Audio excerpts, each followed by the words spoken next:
सलाम, नमस्ते, सत श्री अकाल। मैं हूं रजा और आप देख रहे हैं रजाग्राफी का इंटरनेशनल प्राइम टाइम आप देखना शुरू कर चुके हैं, जो भारतीय वक्त के मुताबिक रोज दोपहर 2:30 बजे आता है और जिस रिपोर्ट के अंदर दुनिया की बड़ी से बड़ी खबरें आसान जबान में आपको बता दी जाती हैं। आपको बता दूं कि इस रिपोर्ट की सबसे बड़ी खबर यह है कि भारत के लिए बड़ा झटका है। जी हाँ, आपको बता दूं कि भारत ने सबसे ज्यादा अफगानिस्तान के बाद जहां पर इन्वेस्ट किया है वो है चाबहार, ईरान का चाबहार पोर्ट, जिस पर भारत ने काफी मोटी रकम खर्च की हुई है।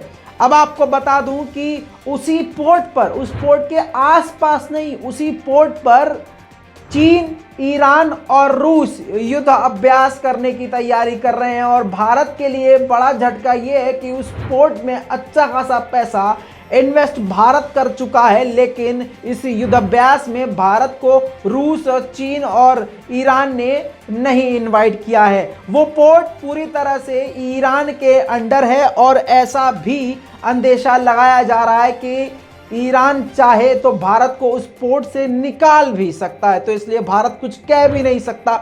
दूसरी तरफ ये सब ऑर्गेनाइज करने वाला रूस है। जी हाँ, रूस अमेरिका की टक्कर में जो ग्रुप बनाया हुआ है, जिसे क्वाड के नाम से जाना जाता है, जिसके अंदर भारत, अमेरिका, जापान, ऑस्ट्रेलिया हैं, उसकी टक्कर में रूस ये युद्ध अभ्यास कर रहा है। और आपकी स्क्रीन पर फुटेज लगा रहा हूं, एक्सक्लूसिव फुटेज है।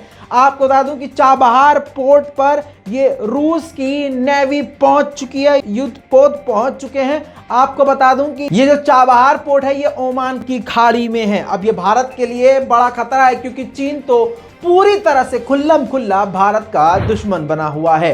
जब ये वीडियो आप देख रहे हैं दोस्तों, इस वक्त युद्ध अभ्यास शुरू हो चुका है, यानी जुमे के दिन से, फ्राइडे के दिन से चाबहार पोर्ट पर यह युद्ध अभ्यास शुरू हो चुका है, जो अगले कई दिनों तक चलेगा। दूसरी तरफ आगे बढ़ते हुए आपको बता दूं, भारत की तरफ से भारत के लिए एक बड़ी खबर। आपको बता दूं कि भारत ने अपने आप को मजबूत करते हुए एक बार फिर से ब्रह्मोस मिसाइल दागी है, सफल परीक्षण किया है। यह मिसाइल रूस और भारत की कंपनी मिलकर बना रही है, यानी दोनों संस्थाएं, दोनों देश मिलकर बना रहे हैं। और एक बार फिर से आपकी स्क्रीन पर सफल परीक्षण किया है। काफी घातक ब्रह्मोस मिसाइल मानी जाती है, जो कि दुश्मनों के परखच्चे उड़ाने में सक्षम है, जिसका सफलतापूर्वक भारत ने परीक्षण कर लिया है। इसी के साथ भारत और भी मजबूत। आपको मैंने यह भी बताया था कि ईरान के प्रेसिडेंट इब्राहिम रईसी व्लादिमीर पुतिन से मुलाकात के लिए मॉस्को पहुंचे हैं। अब आपको बता दूं कि उनके वहां पहुंचने से एक बड़ा इफेक्ट सामने आया है। अब व्लादिमीर पुतिन का बयान यह है कि अफगानिस्तान में मिलीजुली सरकार बननी चाहिए। जो बात ईरान पहले से बोल रहा था, वही बात अब ईरान ने अपने दम पर रूस से भी बुलवा दी है। दोस्तों, आपको बता दूं, याद होगा कि जब अफगानिस्तान में एयर स्ट्राइक किया था अमेरिका ने और कहा था हमने आतंकियों को, तालिबानियों को मार गिराया है, तो कुछ दिन बाद ये बात तालिबान ने बताई थी कि आम नागरिकों को मारा है, जिसमें 9 से 10 बच्चे हैं और बच्चों के साथ बूढ़े, बुजुर्ग और महिलाएं भी मारी गई हैं। और इसके बाद पेंटागन ने, यानी अमेरिका ने एक्सेप्ट भी किया था, सॉरी नहीं बोला था, माफी नहीं मांगी थी, लेकिन मान लिया था कि हमसे गलती हुई। आज उस खौफनाक आतंक का वीडियो, ड्रोन फुटेज जारी कर दिया है अमेरिका ने। आपकी स्क्रीन पर दिखा रहा हूं, ये देखिए, ये वही ड्रोन फुटेज है जब आम नागरिकों को निशाना बनाया गया। अमेरिका के आतंकी ड्रोन के द्वारा किस प्रकार से मोहल्लों को, आम लोगों की गाड़ियों को और जगहों को, रेजिडेंटल इलाकों को निशाना बनाया गया, जिसमें बेगुनाह लोग मारे गए।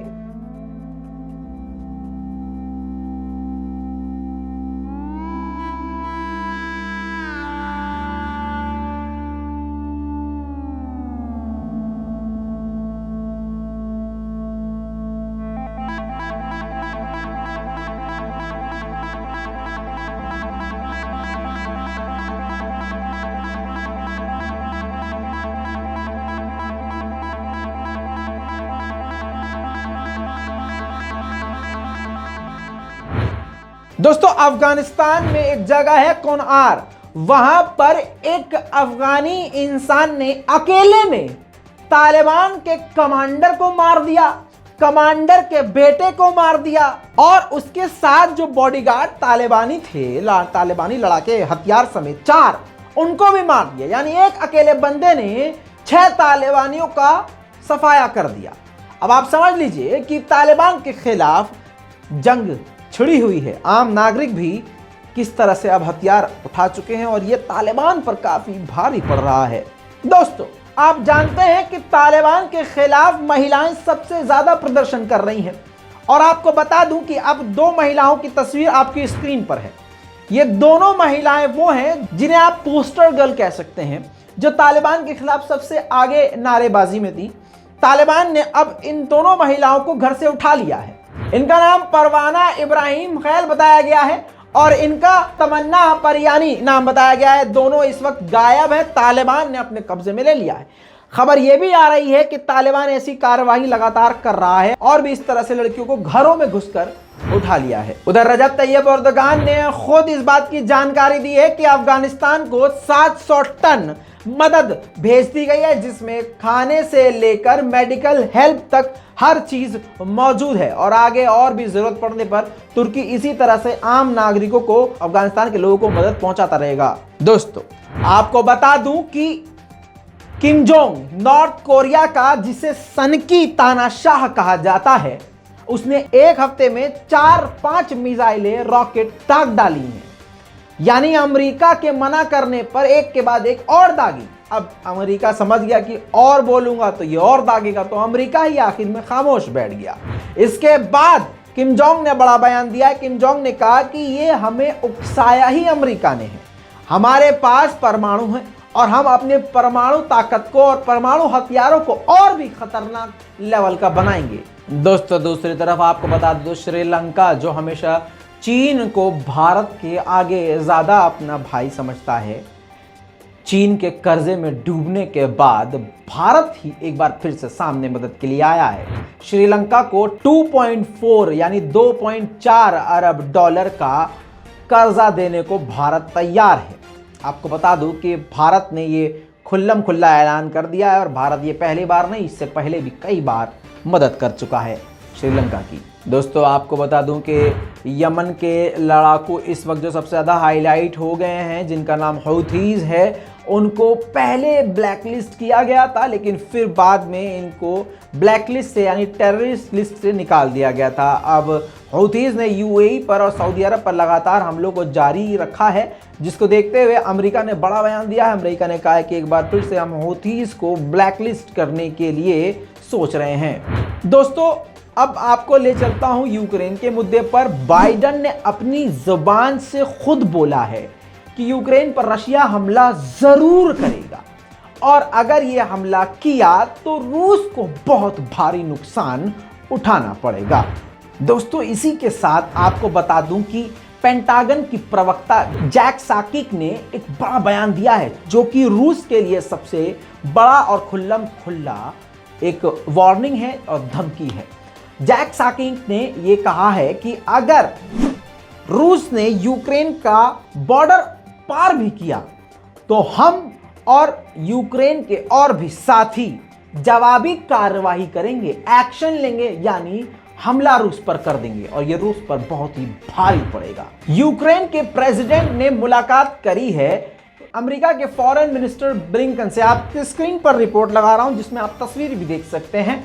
यूक्रेन के प्रेसिडेंट ने अमेरिका का धन्यवाद अदा किया है और फॉरेन मिनिस्टर से कहा है कि जिस प्रकार से पैसों से मदद, हथियारों से मदद अमेरिका कर रहा है, उसके लिए हम उसके एहसानमंद हैं।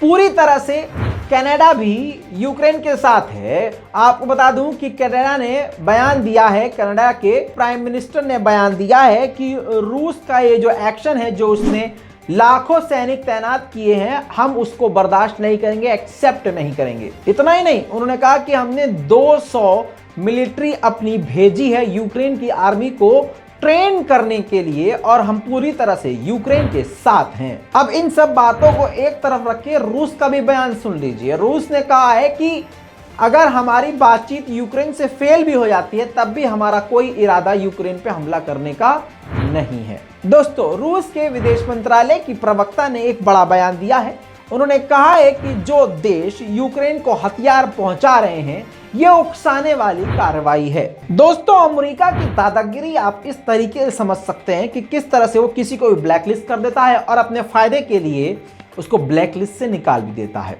आपको बता दूं कि यूक्रेन के आसपास 3 कंट्रीज और हैं, लिथुआनिया, लातविया, एस्टोनिया। ये तीनों कंट्री को ब्लैकलिस्ट किया हुआ है अमेरिका ने। ये हथियार न ले सकते थे न दे सकते थे, लेकिन अमेरिका ने कहा है कि जो तुम्हारे पास अमेरिकी हथियार हैं आप उसको यूक्रेन को बेच सकते हो, दे सकते हो। दोस्तों, रशिया के व्लादिमीर पुतिन का भी अलग स्वैग है। आपको बता दूं कि यूक्रेन के प्रेसिडेंट ने इजराइल के प्राइम मिनिस्टर बेनेट से कहा कि देखो भाई साहब, आपकी और रूस की थोड़ी सी अच्छी बनती है, बाकी अमेरिका के नाम पे तो बिदकता है रशिया। हमारी बहुत लंका लगी हुई है, रातों की नींद उड़ी हुई है, कभी भी ससुरा हम पे हमला कर देगा। 4x4 का हमारा पूरा देश है, ख़त्म हो जाएगा 2.5 सेकंड में। लिहाजा आप एक काम कीजिए, पुतिन से बात कीजिएगा जब भी मुलाकात हो तो हमारा मुद्दा।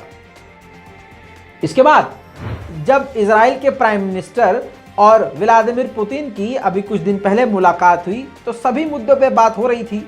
तो बेनेट ने मतलब बड़का भाई समझ के अपने आप को यूक्रेन का मुद्दा छेड़ दिया। जैसे ही मुद्दा उठाया, व्लादिमीर पुतिन ने कह दिया कि इस मुद्दे पर तुम बात नहीं करो, इस मुद्दे में तुम पड़ो ही नहीं और ये मुद्दा अब यहीं रहने दो। जी हाँ, मुंह की खानी पड़ी है इजराइल को और रूस के द्वारा। दोस्तों, दूसरी तरफ आपको एक बड़ी खबर बता दूं कि पाकिस्तान को काफी बड़ा झटका तालिबान और अफगानिस्तान की तरफ से लगा है। एक जमीनी सच्चाई आपको बता दूं कि अफगानिस्तान की आम जनता भी पाकिस्तान के सपोर्ट में नहीं है फिलहाल। आपको बता दूं कि अफगानिस्तान की जनता पूरी तरह से विरोध में उतरी हुई है और पूरे ही अफगानिस्तान में तालिबान से ज़्यादा पाकिस्तान का विरोध हो रहा है। आपको बता दूं कि मोईद यूसुफ पाकिस्तान के एनएसए के हेड पहुंचने वाले थे तालिबान के साथ मुलाकात करके मैटर को निपटाने के लिए, लेकिन इतना विरोध उनका हो रहा है अफगानिस्तान में कि मीटिंग को कैंसिल करना पड़ा और ये विजिट कैंसिल हो गई है। दोस्तों, पाकिस्तान के प्रधानमंत्री इमरान खान की बेइज्जती भी तालिबान ने जमकर करी है। अब इसी में से बहुत सारे मुद्दे हैं, लेकिन एक बात और बता दूं आपको, जो मेन बात है वो ये कि इमरान खान ने अपने मुंह से कहा था अफगानिस्तान में सरकारी ऑफिशियल्स में यानी सरकारी दफ्तरों में जो एक्सपर्ट चाहिए होते हैं, सलाहकार, वो पाकिस्तान से बुलवा ले तालिबान। इस पर तालिबान ने बड़ा बयान दे दिया। तालिबान ने कह दिया कि भाई साहब, हमें ज़रूरत नहीं है, अपना तुम बंदा अपने पास रखो, हमारे पास पहले से एक्सपर्ट मौजूद है, हमें नहीं है ज़रूरत भाई, तुम अपना देखो। दोस्तों, बड़ी खबर आपको पता तो चली गई होगी, लेकिन लेटेस्ट अपडेट देता चलूँ। पाकिस्तान में बड़ा धमाका, वो भी लाहौर में, वो भी मार्केट में हुआ है, बैंक के सामने यानी बैंक के आसपास। बाइक में टाइम बॉम्ब इंस्टॉल था। धमाका काफी खतरनाक था, जिसमें 2 से 3 लोगों की मौत बताई जा रही है और इसमें 20 लोग बुरी तरह से घायल भी बताए गए हैं। दोस्तों, ये धमाका आप देख सकते हैं।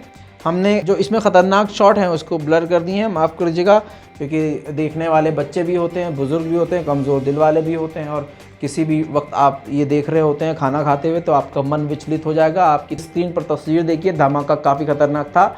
बलूचिस्तान के एक ग्रुप ने इसकी ज़िम्मेदारी ले ली है, यानी ये अच्छा हुआ कि जिम्मेदारी पाकिस्तान के ही ग्रुप ने ले ली, वरना हमेशा ऐसा होता है कि पाकिस्तान में कोई बकरी भी मरती है तो पाकिस्तान के लोग और पाकिस्तान की सरकार सीधा भारत पर इल्ज़ाम लगा ही देते हैं। ये जो धमाका है बताया गया है कि लाहौरी गेट के पास हुआ। अच्छा खासा पॉश एरिया था, जाना माना एरिया था, यहाँ पर यह धमाका हुआ। दूसरी तरफ आपको बता दूं कि इस धमाके का निशाना बैंक था। दोस्तों, सऊदी अरब, इजराइल और अमेरिका ये बात बार बार कहते रहते हैं कि सीरिया के अंदर ईरानी मिलिट्री मौजूद है, लेकिन हकीकत खुद सीरिया की सरकार ने बयान कर दी है। सीरिया के प्रेसिडेंट बशर अल असद की एडवाइज़र ने इस बात की जानकारी खुद दी है कि सीरिया के अंदर ईरान की एक भी यूनिट नहीं है। ये सारा प्रोपेगेंडा अमेरिका और इजराइल का है।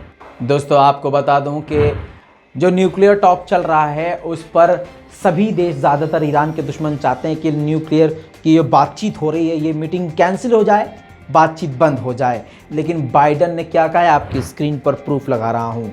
ये इजराइल का अखबार है द टाइम्स ऑफ इजराइल, जिसमें साफ साफ लिखा है कि बाइडन ने कह दिया है कि ईरान के न्यूक्लियर डील पर जो बातचीत हो रही है उससे पीछे हटने का कोई भी ऑप्शन, कोई भी ये वक्त नहीं है। यानी अमेरिका खुद कह रहा है कि वो इस मीटिंग से आउट नहीं होना चाहता, इस डील से बाहर नहीं जाना चाहता। बाइडन ने आगे ये भी कहा कि इस डील पे बातचीत होते हुए काफ़ी अच्छे प्रोग्रेस भी देखे जा रहे हैं। दोस्तों, पोलैंड जो है अमेरिका का बेहतरीन दोस्त है।